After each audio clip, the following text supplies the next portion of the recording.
At the river's edge was a small village in which resided a very happy little girl named Luna.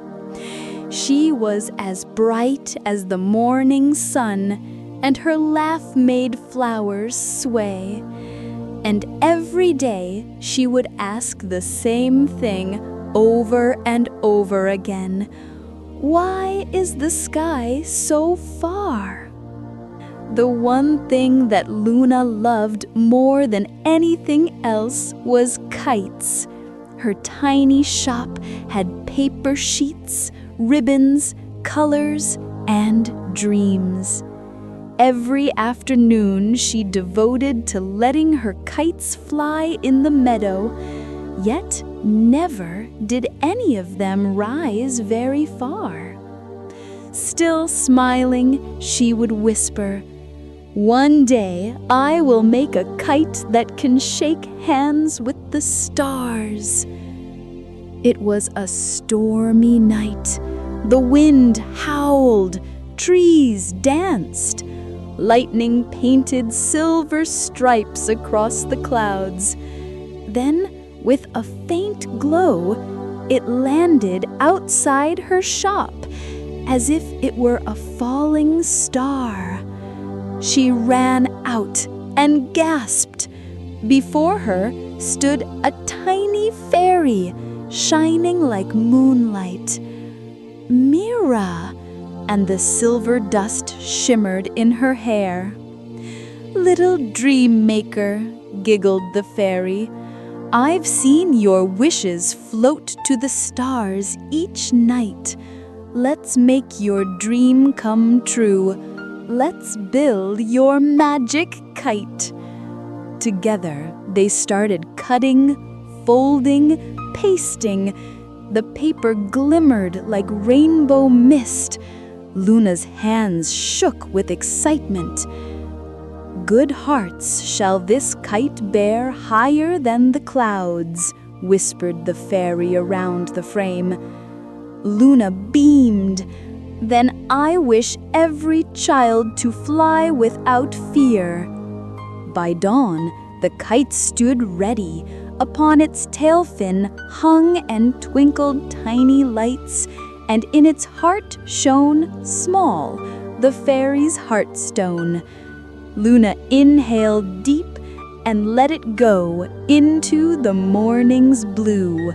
Higher, brighter, faster than any kite had ever gone, it shot up. The entire town would look up in wonderment. "Look, Luna's kite is touching the clouds!" cried the children, running with their own kites.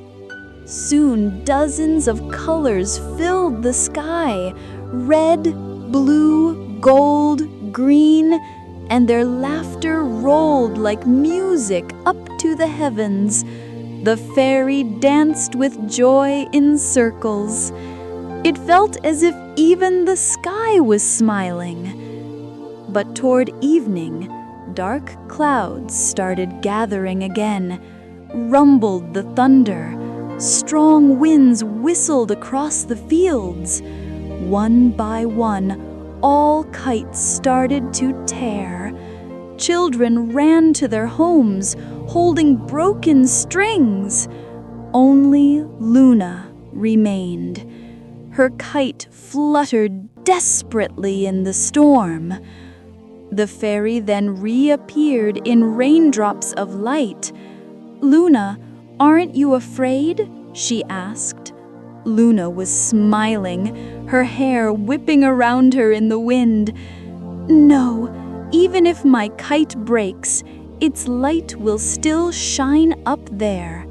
Dreams don't fall, they fly forever." The eyes of the fairy shone with pride.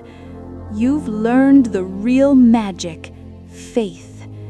Then, suddenly, a flash of lightning crossed the sky, and Luna's kite burst into a brilliant star. It hung high and still, glowing through the storm. When the storm was over and the morning came, a new star was shining in the sky. So small, so bright, so serene. The fairy smiled from a ray of sunlight. "It's your kite, Luna. It will guide every child who forgets to dream." From then on, every evening, the kids would assemble to wave at Luna's star and fly kites again. Whenever anyone felt afraid, they'd look up and say, "There it is, Luna's light." Luna sat by the window, smiling as the fairy disappeared in a shower of silver. She picked up her colors and whispered, "Time to make a new kite